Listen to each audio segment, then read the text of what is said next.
Hi, everyone. I'm Dong He from the University of Washington. I'm happy to present DeepEverest, accelerating declarative top-K queries for deep neural network interpretation. Deep neural networks are increasingly used by machine learning applications, and they have gained great success in computer vision tasks such as image classification. When training and deploying DNNs, interpretation is important for researchers to understand what their models learn. The problem we addressed in this paper is the efficient execution of a common class of DNN interpretation queries. To understand what neurons learn, researchers often ask interpretation by example queries. As an example, consider a DNN to train to classify digits. The image shown here is misclassified as 7, while its true label is 2. To understand what caused the model to misclassify, the user can generate a pixel-level attribution to identify what part of the image contributes to the misclassification. You can see the misclassification is possibly caused by the sharp angle at the top of the digit, which is usually present in the images of 7s. DNN has many layers, and it's insightful to inspect the activation values of the neurons in the layers. Highly activated neurons of a layer often act as detectors for semantic features such as the sharp angle here. So the user may decide to find the top 3 maximally activated neurons in the last convolutional layer. The user may then also want to know, are there other images with similar issues? To investigate whether these neurons exhibit similar behavior for other images, the user may then ask for the most similar images to the sample image based on the activations of these 3 neurons. This is a common kind of interpretation by example query, which is what we accelerate in this paper. We can see that on the right, these misclassified images both have sharp angles that could be the reason why the model misclassifies. And these 3 neurons may be responsible for the sharp angle. In general, such queries help people to understand what the functionality of neurons and groups of neurons by tying the functionality to the input examples in the data set. So the interpretation by example queries are defined formally as find the top K most similar inputs based on the given inputs activation values of a user-specified group of neurons. Our objective in this paper is to build an efficient system that allows users to declaratively ask these interpretation by example queries. As we'll see in a moment, existing methods fail to process these queries efficiently. Now I'll use a simplified example to illustrate this. Suppose we have 8 images, x0 to x7, and 2 neurons in a layer, R1 and R2. And this is a conceptual table that contains the activations for all inputs and all neurons. Each row is an input, and each column represents a neuron. Each cell is an activation value. Suppose we want to find the top 2 most similar images to x2 based on the activations of R1 and R2 using the L1 distance. Let's consider 2 baselines. One baseline approach, preprocess all, is to pre-compute the activation values for all inputs and all neurons and store them to disk ahead of time. This approach has very fast query times, but requires too much storage overhead, as shown with the circles in the figure. The x-axis is storage size in terabytes, and the y-axis is query time. At the other extreme, reprocess all. Recomputing all the activation values at query time imposes no storage overhead, but is very compute intensive and extremely slow because it requires the DNN inference on the entire data set at query time.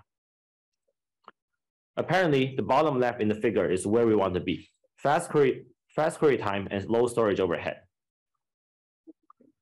As shown in this figure, more advanced methods like KNN techniques and the classic threshold algorithm are essentially the same as reprocess all. This is because they all require running DNN inference for all inputs in the data set before processing a query at query time, because the dimensions of the nearest neighbor search at query time is not known ahead of time. And this figure also tells us DNN inference is the bottleneck for query execution.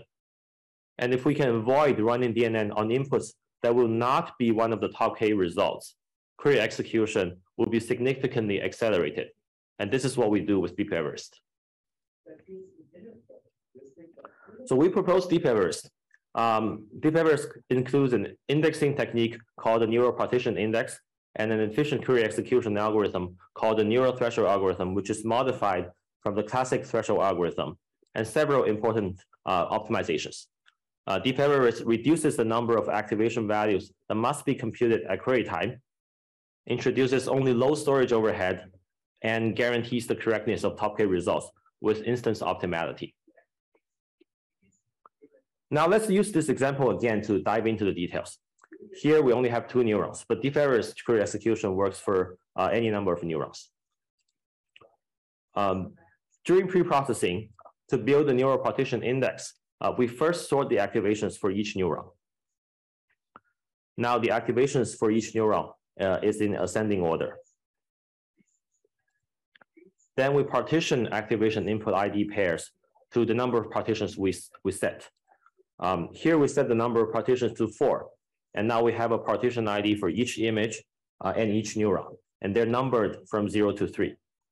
And across partitions, you can note that the order of the activations is retained. And then we store the partition ID, which is PID in the table for each input and neuron. And then we store each partition's lower and upper bounds.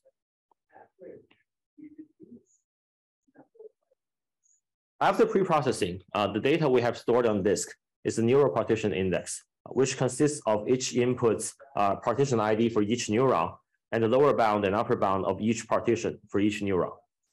And what we have stored in DeepEverest has a much smaller storage overhead comparing to materializing all the activation values as in preprocess all. So now we have everything ready for queries. Suppose we want to find the top 2 most similar images based on X2's activation of R1 and R2 using the L1 distance. So during query execution, we first load the indexes, including the lower and upper bounds of the partitions. Then we start from the partition to which X2 belongs for each neuron. And we access the partitions from near to far from X2 for each neuron sequentially. At each access, we first run DNN inference on the newly seen inputs, in this case, X0, X2, and X3, to compute their activations for R1, R2. Then we compute the distances from the seen inputs to X2, and then we maintain a set of top 2 most similar inputs we have seen so far. And then we now compute the threshold, which represents the smallest possible distance to the sample image, which is X2 in this case, from any unseen input. Now, let's assume for a moment that we have already computed the threshold.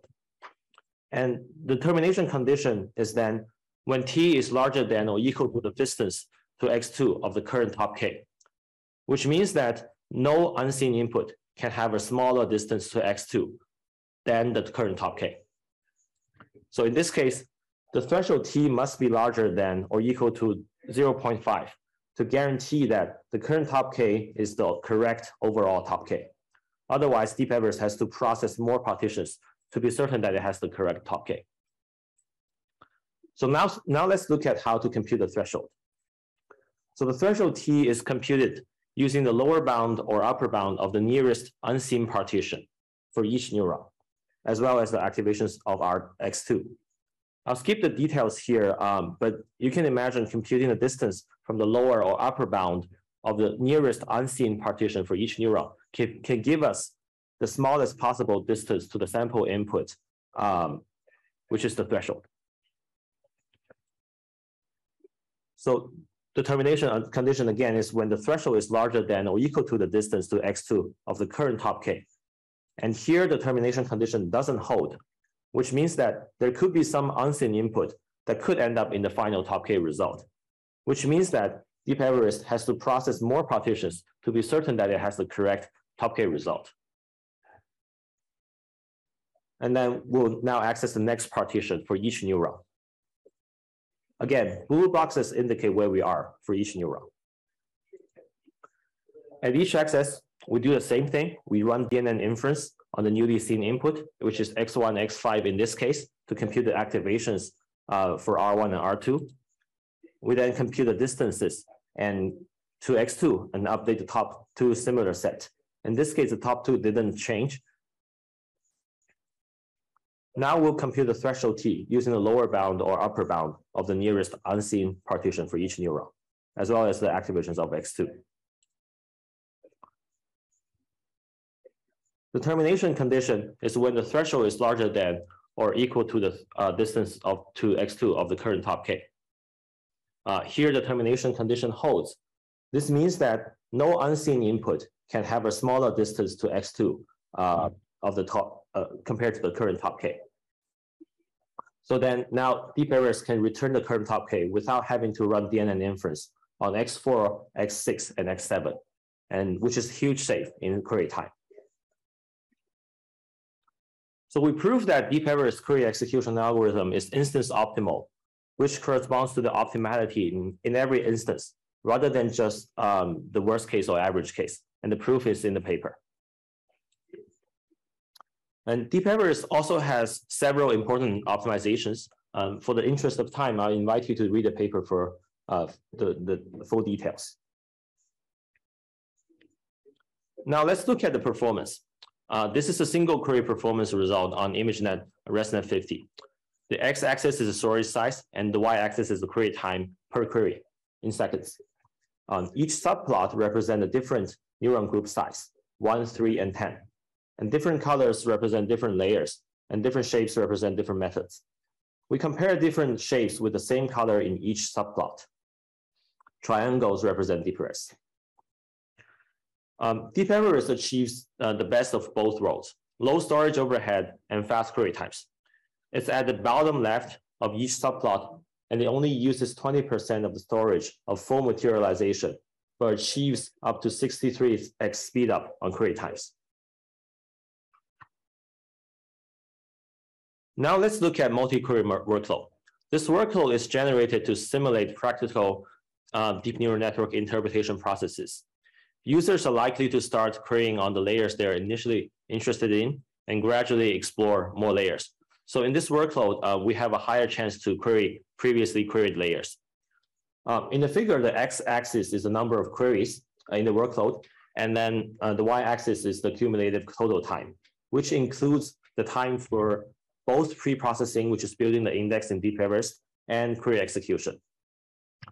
So if we first look at pre-process all, which is the blue line here, it has this large startup overhead and prohibitive storage overhead, but it has fast query times afterwards because it has everything computed and stored on disk. And then if we look at reprocess all, which is the orange line, it has no startup overhead, but the cumulative total time grows the fastest. And then we also have two caching techniques. One is LRU cache. The other one is from a related work that prioritizes the storage of the layers that save the most query time per gigabyte of data stored in the cache. They both strike a balance between preprocess all and reprocess all.